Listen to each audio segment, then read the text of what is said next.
এমন প্রেমের সম্পর্ক গড়ে উঠেছে। তখনকার জমানার পয়গম্বর হযরত দাউদ আলাইহিস সালাম। দাউদ তিনি একজন পয়গম্বর, তিনি আবার একজন রাজা। দাউদ নবীর হিস্ট্রি অনেক লম্বা, আমি সেদিকে যাব না। আল্লাহ রাব্বুল আলামিন দাউদ নবীর কাছে ওহী পাঠাইলেন, ও দাউদ, তোমার এলাকা, তোমার রাষ্ট্র সীমার এরিয়ার ভিতরে আমার এমন একজন প্রিয় বান্দা আছে, তার নাম হইল লোকমান। তাকে তুমি জিজ্ঞাসা করো, তাকে খুঁজে বের করো আর জিজ্ঞাসা করো, আমি আল্লাহ তাআলা তাকে নবীও বানাইতে চাই, তাকে হিকমাও দিতে চাই। সে যদি নবী হতে চায়, আমি আল্লাহ তাআলা তাকে নবী বানাইয়া দেব। আর যদি সে হিকমার দৌলত গ্রহণ করতে চায়, আমি আল্লাহ তাআলা তাকে হিকমা দান করব।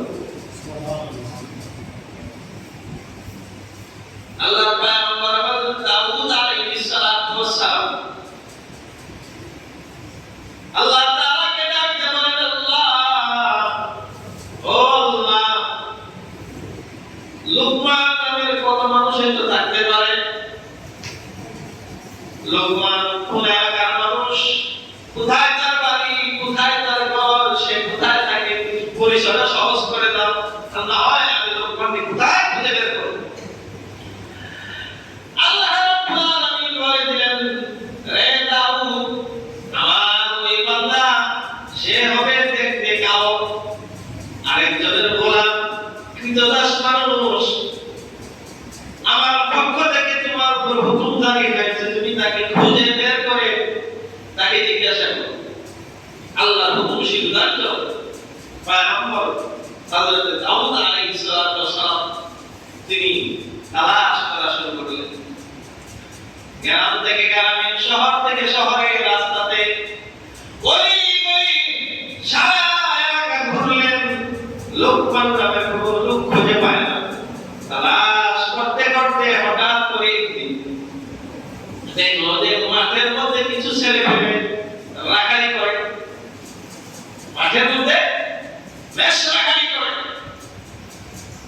পয়গম্বর দাউদ চিন্তা করলেন, এত ঘুরে বেড়ালাম, শহর, গলি গলি, গ্রাম গঞ্জ, কোনো কিছুই পাপ রাখি নাই। আচ্ছা দেখি ওই মাঠের মধ্যে পাওয়া যায় কিনা।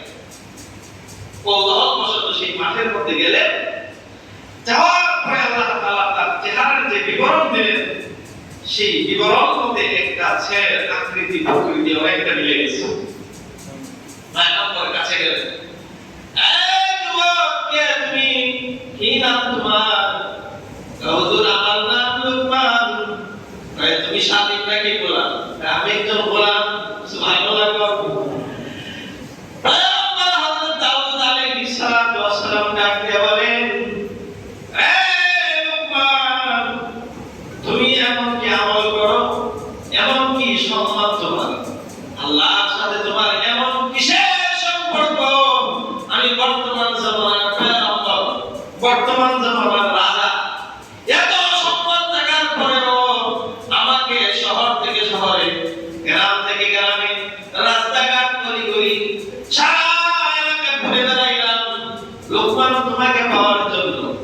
আজ এতদিন পরে তোমাকে পেয়েছি, কি এমন আমল করো যে আল্লাহর সাথে তোমার এত গভীর সম্পর্ক?